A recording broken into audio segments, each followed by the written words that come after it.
Baik ibu-ibu, teman-teman yang saya cintai karena Allah, hari ini nasta'inu billah, kita memohon pertolongan kepada Allah akan belajar tentang Ibunda Juwairiyah. Ya, subhanallah. Namanya siapa, Bu? Juwairiyah. Masya Allah. Nama asli beliau sebenarnya bukan Juwairiyah. Nama aslinya beliau itu ada yang mengatakan Barroh, ada yang mengatakan Burro. Barro, burro.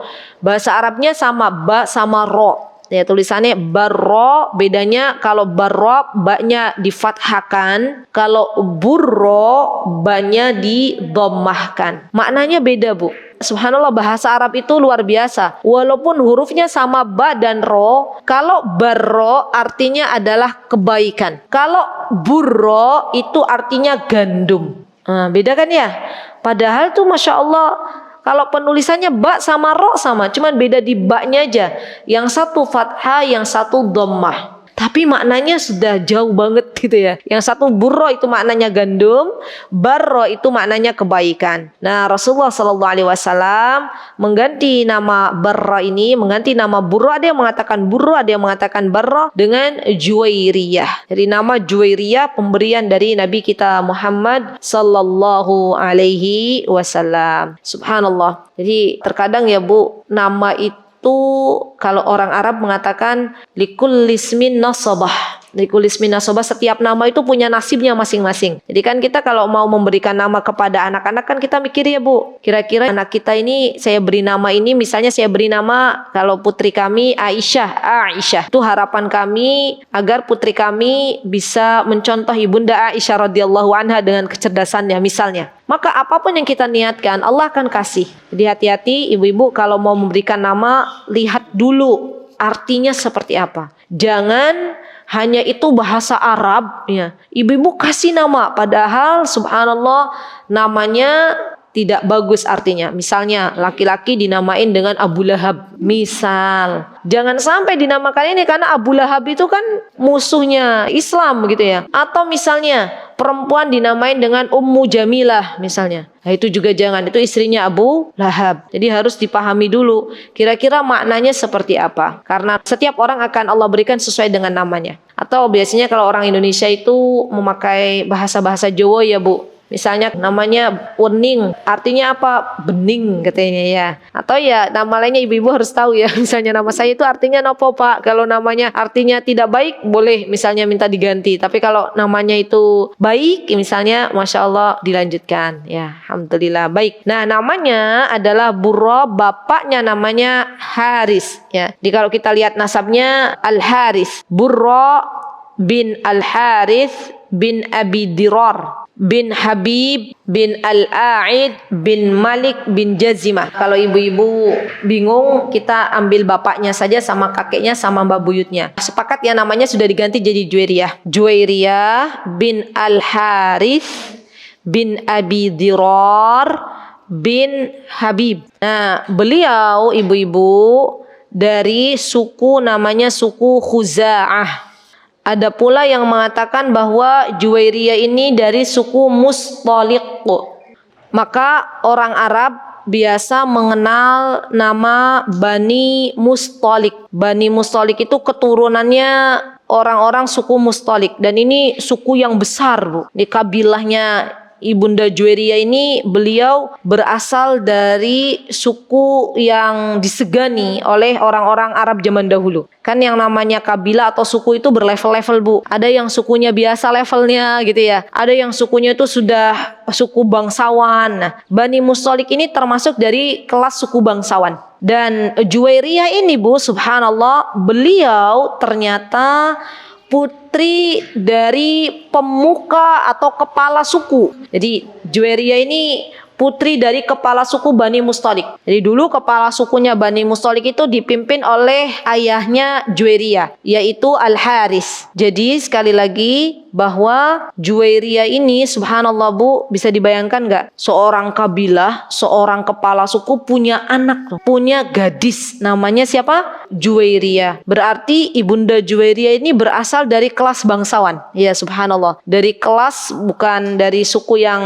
ya rendahan, bukan, tapi suku besar ya masya Allah. Dan ibunda Juwairiyah subhanallah ya dilahirkan pada tahun 14 tahun sebelum hijrah Nabi kita Muhammad SAW. Ya, jadi sebelum Rasulullah hijrah, ibunda Juwairiyah sudah lahir ya masya Allah. Dan tentunya karena beliau adalah putrinya kepala suku, bisa dibayangkan dah Bu, berarti kehidupannya beliau tuh kehidupan yang mewah atau kehidupan yang sederhana? Yang mewah gitu ya masya Allah, yang serba wah gitu ya. Karena saya tahu waktu kami masih belajar di Yaman, itu di antara rumah yang paling bagus, rumah yang paling besar, rumah yang paling megah itu adalah rumah kepala suku ya masya Allah. Di rumahnya tuh saya masih ingat nih Bu, rumahnya kayak dibentengin itu loh Bu, dan dalam satu benteng itu di dalamnya banyak rumah-rumah ya, sekeluarga besarnya masya Allah. Dan rumahnya kalau kita lihat, kalau biasanya kalau orang Arab itu rata-rata belum kelihatan rumah bagusnya seperti apa kalau belum masuk Bu. Kalau terlihat dari luar rumahnya kotak warnanya coklat gitu ya, karena memang mereka mengatakan bahwa rumah itu ya dinikmatin dari dalam gitu ya. Kita akan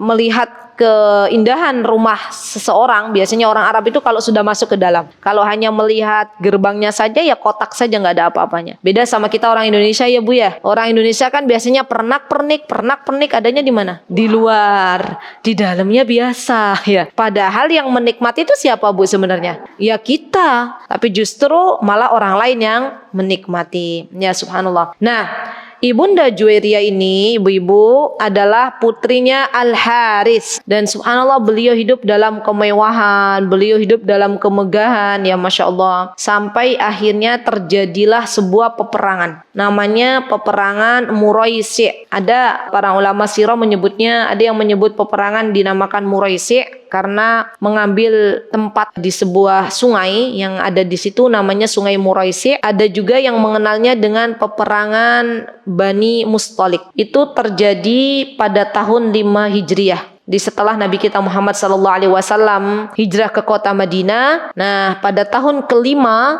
ketika Rasulullah SAW sampai di kota Madinah, peperangan Bani Mustalik ini terjadi, atau peperangan Muraisi' ini terjadi. Saya ingin sedikit bercerita tentang penyebab terjadinya peperangan Bani Mustalik. Jadi seperti ini Bu, perlu diketahui ibu-ibu yang dimuliakan Allah, ketika Rasulullah SAW sampai ke kota Madinah, maka di sana itu sudah ada penduduk asli. Penduduk asli sana orang-orang Yasrib. Nama asli Madinah sebelum Rasulullah masuk itu namanya Yasrib. Dan di sana itu Bu, ada suku yang sudah mendiami kota Madinah. Di antara sukunya ada suku yang dinamakan dengan orang-orang Yahudi, ada juga suku Aus, ada juga suku Khazraj, ya subhanallah.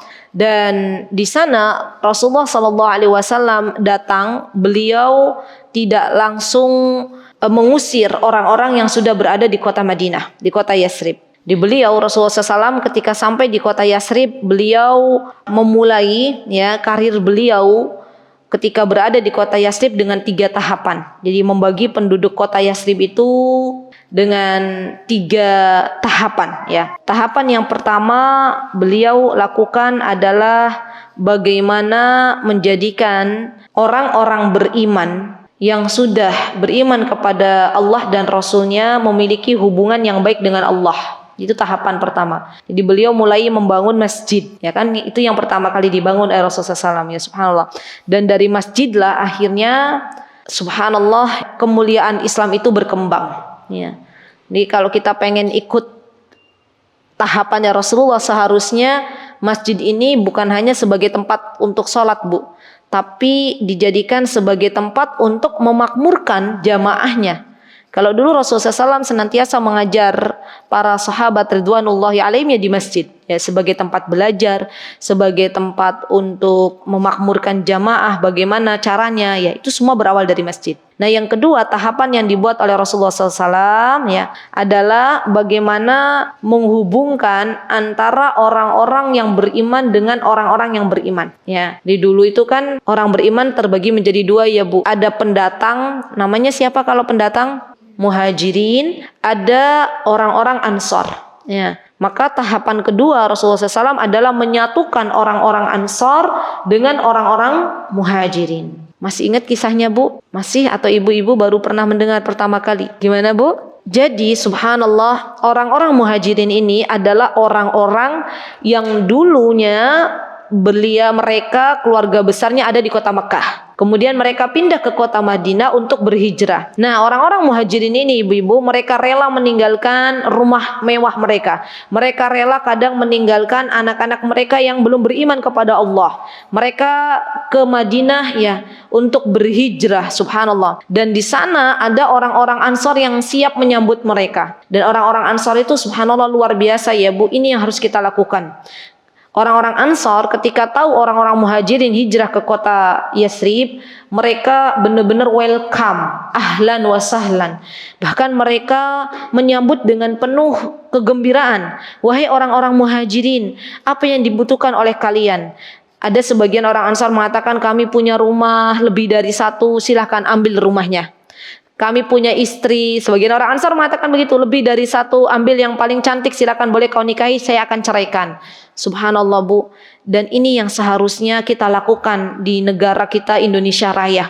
Kalau kita mengaku kita adalah penduduk asli dalam sebuah tempat dan datang pendatang, ya subhanallah, maka yang perlu kita lakukan adalah kita sambut, ya ahlan wa sahlan. Ya, silahkan Anda duduk di tempat kami, tapi tetap yang namanya pendatang dan penduduk asli itu harus punya apa ya, harus sama-sama menghormati begitu ya. Karena kan kadang begini yang kita temukan ya subhanallah, di beberapa, insya Allah mudah-mudahan di Pogung nggak ada, di beberapa kampung saya sering diceritakan suami saya kalau pas ngisi kajian. Jadi ada di daerah-daerah kampung sana Bu, masih di Jogja, itu kadang penduduk asli menganggap remeh kepada penduduk pendatang. Ya, mereka mengatakan loh yo iki kan ini kan tanah Mbah Buyute gitu ya. Kalau bahasa Jawanya bau rekso begitu ya bisa lama ya. Bau rekso, tahu bau rekso ini kan apa Bu aslinya Bu? Sing nonggoni gitu ya. Sehingga yang penduduk asli maunya yang sama penduduk asli, padahal sama-sama muslim mereka. Sama-sama orang-orang beriman, seharusnya kan bersaudara. Pendatang memuliakan penduduk asli juga memuliakan para pendatang. Disatukan dengan apa? Disatukan dengan persaudaraan ukhuwah Islamiyah. Sehingga dua-duanya bisa berjalan dengan beriringan. Ya subhanallah. Ini yang Rasulullah sallallahu alaihi wasallam lakukan kepada orang-orang Muhajirin dan orang-orang Ansar. Beliau menyatukan orang-orang Muhajirin, mempersaudarakan dan orang-orang Ansar. Subhanallah. Dan yang ketiga Bu, tahapan yang Rasulullah SAW lakukan adalah beliau membuat perjanjian. Dengan siapa? Dengan selain orang-orang beriman.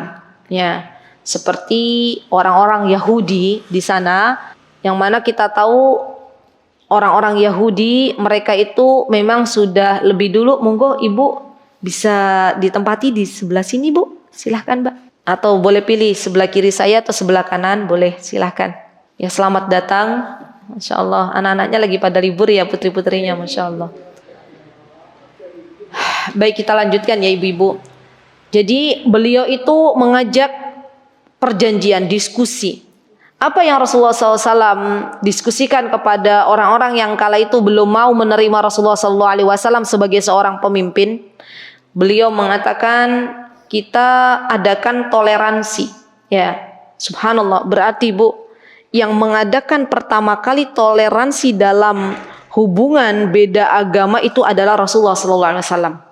Beliau mengatakan lakum dinukum waliyadin. Ya, agamamu kau sembah Tuhan kalian dan agamaku aku sembah Allah Subhanahu wa taala. Ya, jadi subhanallah salah kaprah kalau ada orang mengatakan Islam itu agama yang tidak bertoleran, ya.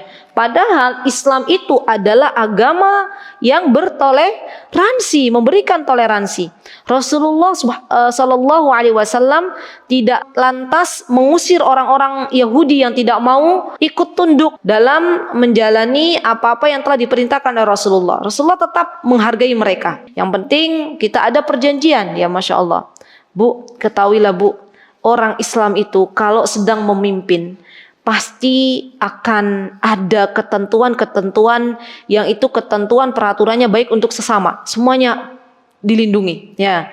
Orang Islam itu kalau sedang memimpin maka ia akan melihat, ya, tidak boleh menyakiti para wanita, tidak boleh menyakiti lansia, tidak boleh menyakiti anak-anak. Itu yang kita tahu dari ajaran Islam. Tapi sebaliknya subhanallah terkadang ketika misalnya, ya, selain orang Islam itu memimpin, maka yang ada banyak kedoliman di mana-mana, ya. Dan itu sudah ada dari zaman dulu, Bu, ya.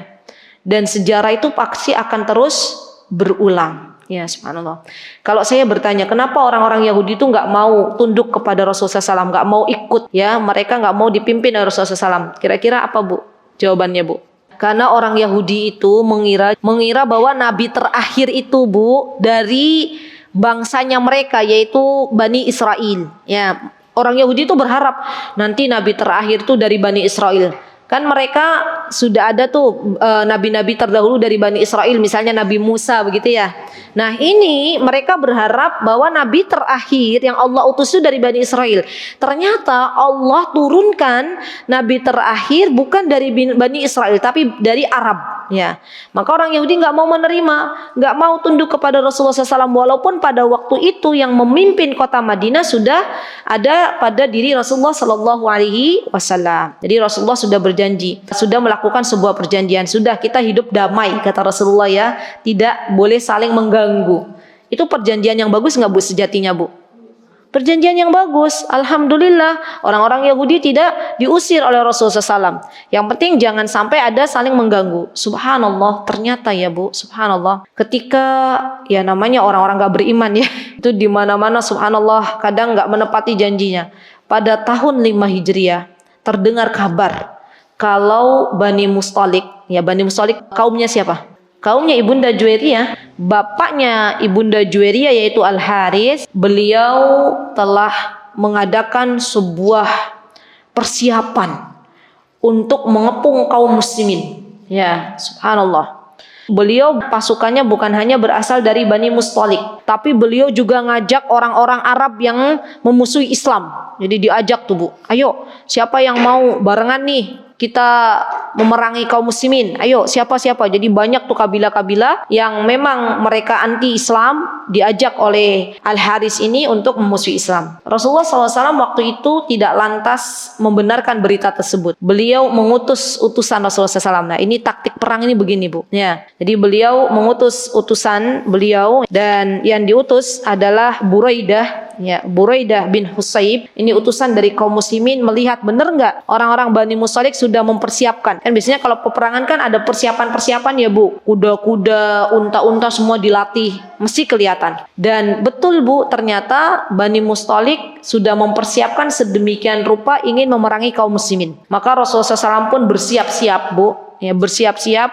Beliau ikut memimpin peperangan Bani Mustalik itu Rasulullah langsung, Bu. Jadi waktu itu Madinah dipegang oleh, ada yang mengatakan oleh Abu Bakar, ada yang mengatakan oleh Usama bin Zaid. Ya, jadi saya baca beberapa kitab sirah itu waktu Rasulullah SAW berangkat ke Bani Mustalik, Madinah dipimpin oleh Abu Bakar. Jadi diserahkan kepemimpinan sejenak kepada Abu Bakar. Ada yang mengatakan kepemimpinannya diserahkan sejenak kepada Usama bin Zaid. Ya, wallahu taala alam. Yang pasti Rasulullah SAW waktu itu ikut perang dalam peperangan Bani Mustalik. Subhanallah, ya. Ketika Rasulullah SAW memimpin, ya, dan kita tahu bagaimana Rasulullah SAW memimpin, ya, ibu-ibu, ya, pasti para sahabat itu sangat-sangat senang ketika Rasulullah yang langsung memimpin, ya kan? Mereka itu masya Allah bersemangat kaum muslimin, ya. Terjadilah peperangan antara Bani Mustalik dan kaum muslimin, subhanallah. Dan di situ, Bu, ya, banyak di antara Bani Mustalik waktu itu meninggal dunia.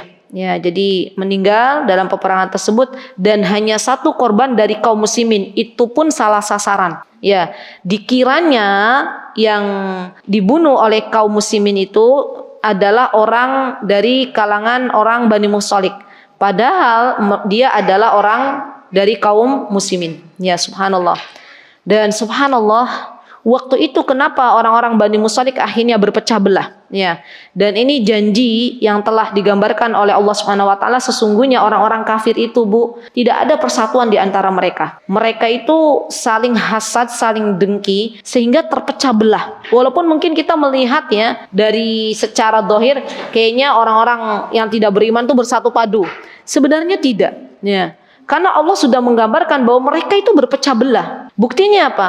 Orang-orang Bani Mustalik bersama yang membantu dari kalangan orang Arab ketika waktu Al-Haris bin Diror yang mengutus seorang utusan, kemudian utusan itu akhirnya berhasil dibunuh oleh kaum muslimin, maka ketika itu sampailah berita kepada kawanan Bani Mustalik dan orang-orang yang bersama Bani Mustalik.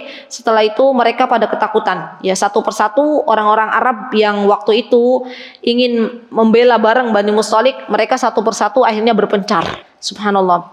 Hanya kaum muslimin, Bu, yang mereka itu benar-benar menghadapi sebuah peperangan dengan penuh keberanian. Kenapa?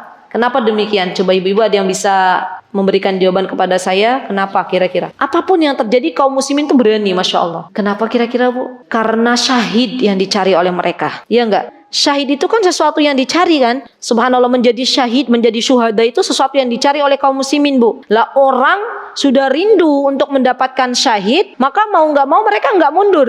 Ya, mereka tetap akan menyongsong kesyahidan itu. Beda sama musuh-musuh Islam. Yang mereka takutkan justru adalah kematian. Mereka masih cinta dengan dunia. Kalau ada sesuatu di depan mereka dan itu resikonya besar, mereka akan mundur.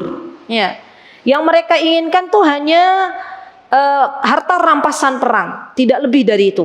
Sedangkan kaum muslimin yang mereka inginkan adalah bagaimana mulia di hadapan Allah dengan menjadi syuhada. Yang mereka inginkan dari kaum muslimin itu adalah bagaimana memasuki surganya Allah Subhanahu wa taala. Ini yang harus kita miliki, ibu-ibu. Jadi mentalnya kita orang beriman itu yang dipikirkan bukan hanya gelimangnya dunia, tapi yang kita pikirkan adalah akhirat. Tujuan kita hidup ini bukan semata-mata mencari tujuan dunia, tapi lebih dari itu adalah pahala yang telah Allah sediakan bagi kita orang beriman dan surga yang telah Allah sediakan bagi hamba-hambanya yang bertakwa. Subhanallah, akhirnya dari peperangan Bani Mustalik itu, ibu-ibu, kaum muslimin mendapatkan kemenangan yang luar biasa. Bisa dibayangkan nggak? Unta-unta, kambing-kambing, ya, para wanita, tawanan-tawanan perang kala itu dibawa, digiring oleh kaum muslimin ke Yasrib. Termasuk di dalamnya ternyata tawanan itu, ibu-ibu, ada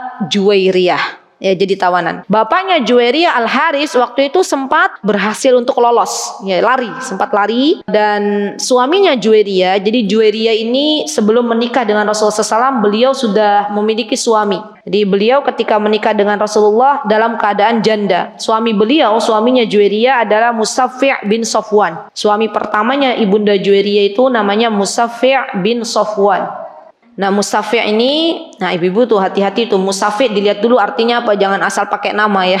Musaffi' ini dari kabilah Bani Mustalik yang waktu itu ikut berperang melawan Rasulullah SAW dan meninggal dalam peperangan Bani Mustalik. Jadi yang termasuk meninggal dari kabilah Bani Mustalik. Ini Musaffi' namanya, bin Safwan. Suaminya ibunda Juwairiyah. Di suaminya sudah meninggal di peperangan itu, bapaknya sudah kabur, ya, Al-Haris.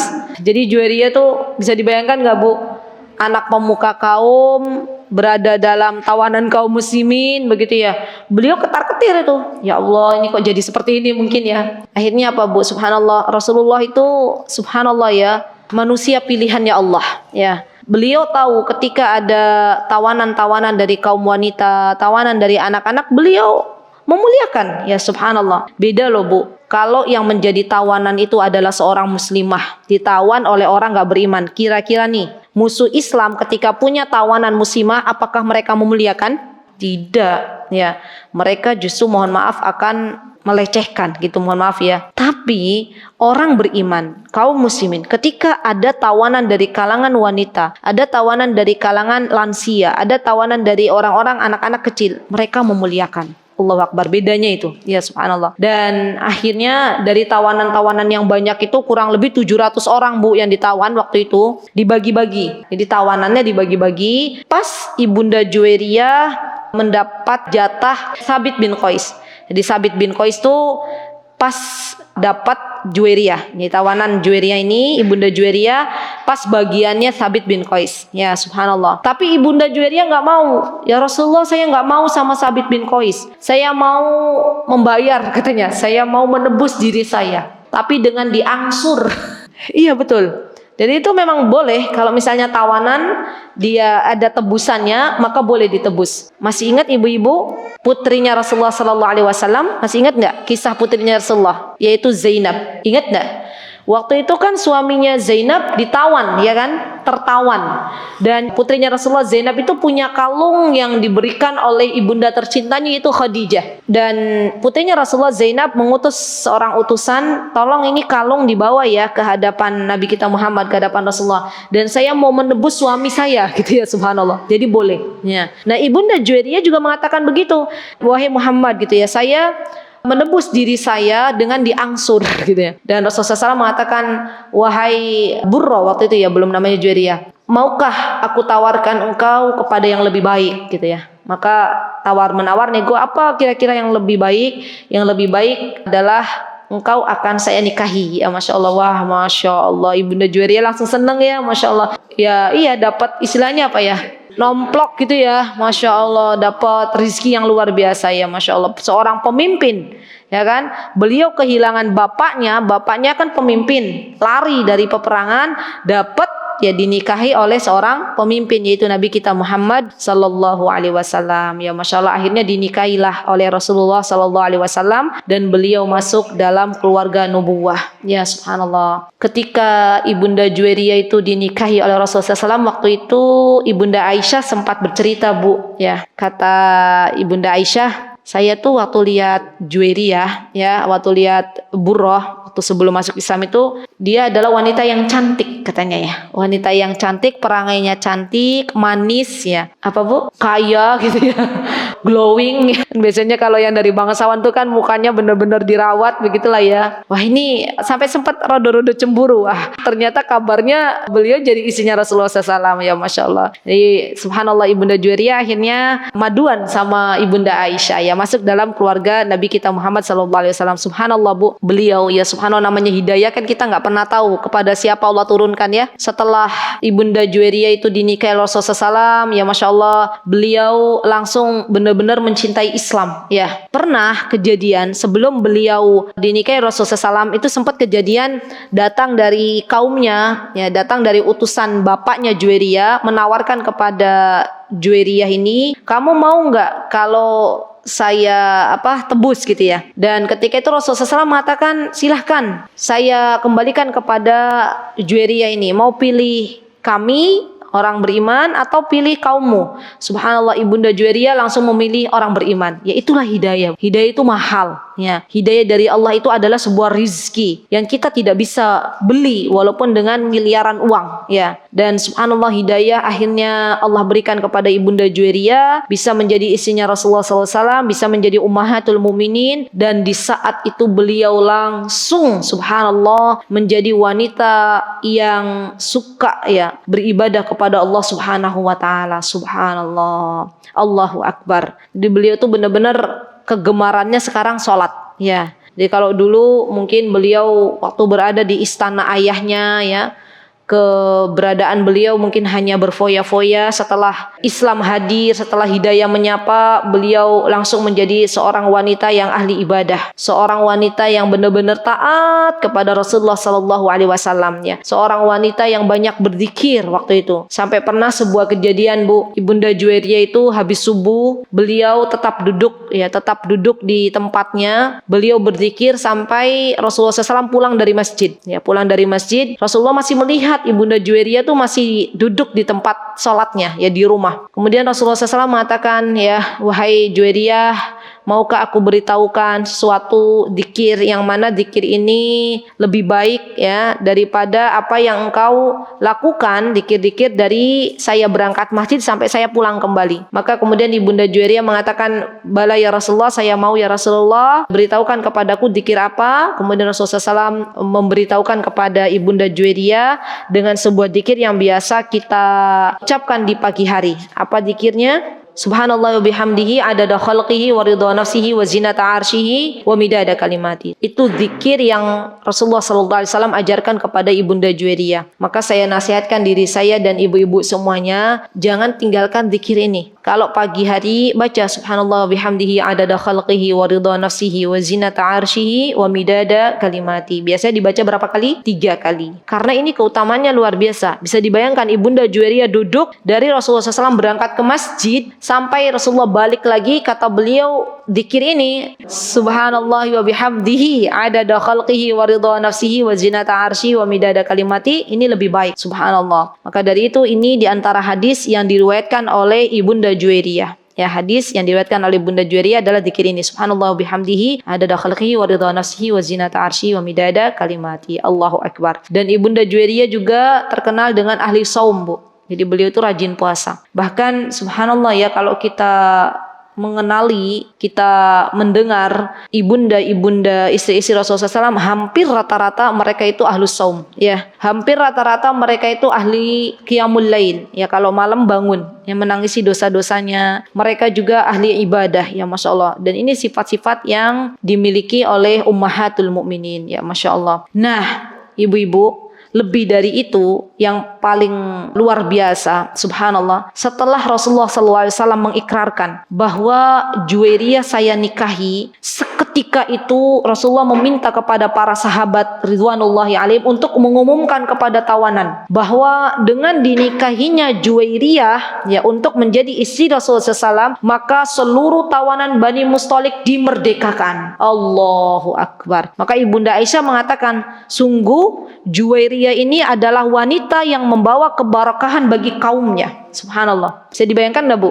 Bani Mustalik kan yang tertawan banyak banget tuh. Dan sejak Ibunda Juwairiyah dinikahi Rasulullah SAW, maka orang-orang yang awalnya jadi tawanan dimerdekakan. Subhanallah, Allahu Akbar. Inilah sebaik-baik wanita yang dikatakan oleh Ibunda Aisyah yang memberikan keberkahan bagi kaumnya. Subhanallah. Baik, kemudian yang perlu kita ketahui dari kisah Ibunda Juwairiyah, ibu-ibu, adalah bahwa Ibunda Juwairiyah waktu itu beliau hidup bersama Rasulullah SAW dalam ketaatan ya, dan beliau akhirnya ditinggal wafat oleh Rasulullah SAW. Beliau masih hidup dan subhanallah sepeninggal Rasulullah SAW beliau tetap ya menjadi seorang wanita salihah. Dan kita tahu kaidahnya bahwa semua istri Nabi sepeninggal Rasulullah itu tidak boleh menikah lagi. Ya, beliau jalani hari-harinya dengan beribadah kepada Allah, dengan ibadah saum, dengan ibadah qiyamul lail, sampai akhirnya usia beliau kurang lebih 70 tahun, Bu. Ya, 70 tahun usia beliau pada masa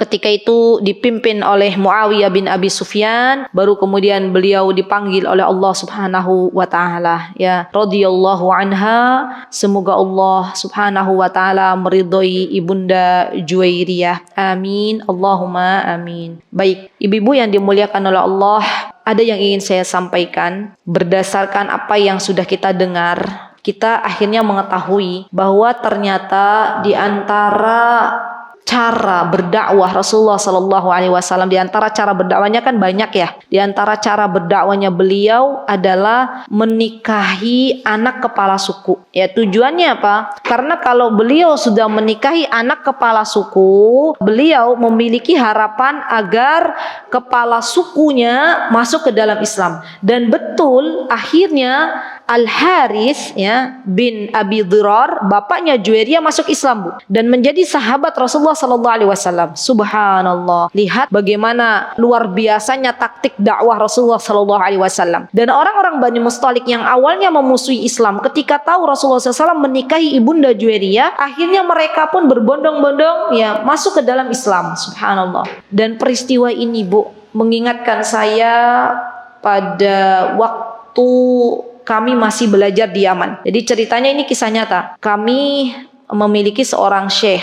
Syekh kami itu juga bukan penduduk asli situ, Bu. Ya, beliau berasal dari negeri, bukan negeri Yaman, datang ke Yaman, ya Masya Allah. Dan apa yang dilakukan oleh beliau? Yang dilakukan oleh beliau, beliau punya anak pertama, waktu itu putra, Bu. Dan beliau nikahkan anak pertamanya beliau dengan anak kepala suku. Orang Badui, anak kepala suku, dinikahkan, subhanallah. Akhirnya apa, Bu? Dari situ beliau mendapatkan amanah gitu ya, mendapatkan istilahnya, kalau Ibu bisa bayangkan nggak, orang Badui itu biasanya orangnya keras ya. Orang Badui itu orang pedalaman, Bu. Nah, ketika orang pedalaman ini dia diberikan kesempatan ya, putrinya menikah dengan anaknya Syekh, akhirnya mau tidak mau beliau pun akhirnya membela Syekh ini, ya membela Syekhnya kami. Di subhanallah, saya dari situ bisa belajar ya dari guru kami, subhanallah, ternyata itu di antara langkah dakwah beliau. Akhirnya dakwah beliau pun diterima ya subhanallah di kalangan orang-orang Badui, karena melihat wah Syekh ini besanan sama kepala suku gitu ya subhanallah. Jadi melihat orang-orang